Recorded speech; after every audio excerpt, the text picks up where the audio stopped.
Le ministre Éric Girard a présenté sa mise à jour économique aujourd'hui. On a parlé en ouverture des mesures qui seront proposées pour les contribuables pour mieux faire face à l'inflation. On va prendre le temps maintenant de discuter des perspectives évoquées par le ministre et on va le faire avec Sébastien McMahon, les stratèges principaux chez IA Groupe Financier. Bonsoir à vous. Bonsoir.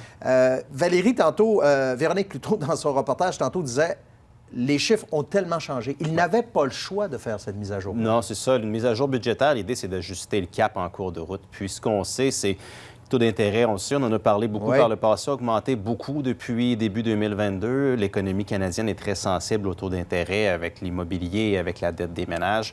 Donc, on voit que l'économie est en train de ralentir plus vite qu'attendu. Donc, il faut réviser les perspectives pour 2024. Il faut réviser les attentes de revenus pour 2023 aussi. Donc, ça nous a amené ici.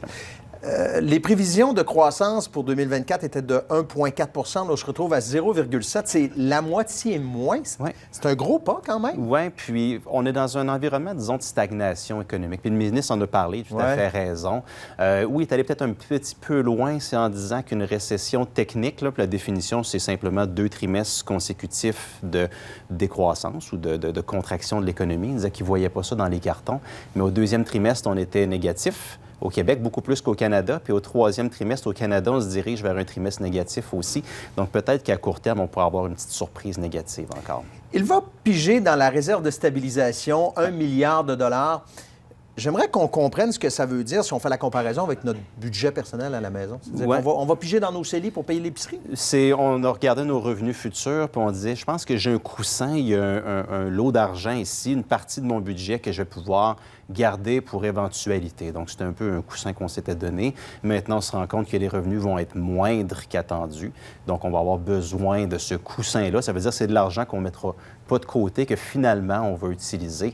Donc, maintenant, la marge de manœuvre est devenue très petite. Donc, il faut que les choses aillent exactement comme on s'attend pour atteindre la cible d'avoir un déficit qui est nul en 2027-2028. Justement, est-ce que c'est pas dur à prévoir quand on sait qu'en 6 mois, les données ont tellement changé qu'on doit faire une mise à jour budgétaire? Est-ce que c'est pas un peu périlleux que de dire en 27-28, on est de retour à l'équilibre budgétaire? Tout à fait. On s'était laissé une marge de manœuvre, maintenant on l'a plus. Puis là, maintenant, quand on regarde vers le futur, si l'économie performe un peu moins bien, on va avoir de la difficulté. Les conventions collectives avec les syndicats dans la fonction publique, c'est pas encore arrêté. Donc, si on est plus généreux, il faut aller piger là-dedans. Tout ce qui est de transport en commun aussi, le financement, qu'on aura besoin d'aller chercher probablement un petit peu plus. Donc, il y a beaucoup de choses qui peuvent nous amener maintenant à dévier et à avoir des choix un peu plus difficiles à faire au cours des prochaines années. Le ministre a dit souvent aujourd'hui que les 6 prochains mois allaient être difficiles. Vous êtes d'accord avec cette période de temps-là qu'il détermine, lui? Oui, on parle depuis un bout de stagnation économique, de risque de récession, puis les économistes, on en parle depuis un bout, puis on remet toujours ça à plus tard.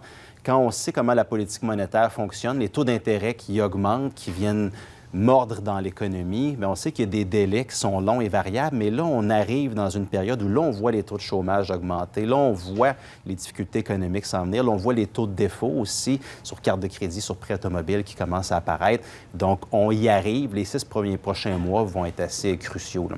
Ce qu'on vient d'énumérer, ce ne sont pas des bonnes nouvelles dans les faits.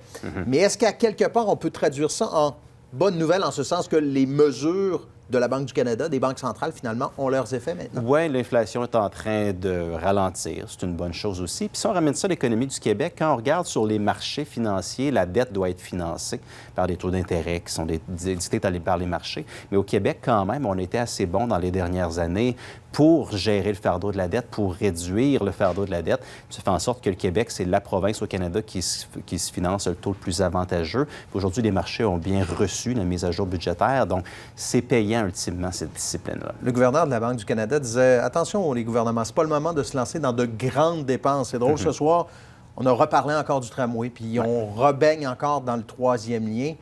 Ça veut dire quoi, ça, dans ces genres de grandes dépenses-là, quand on est dans une situation comme celle-là? Bien, il y avait des coupures d'impôts qui étaient dans le dernier budget, qui étaient des grandes dépenses. Donc, il y a eu beaucoup de stimuli fiscal qui a été installé par les provinces, par le gouvernement fédéral.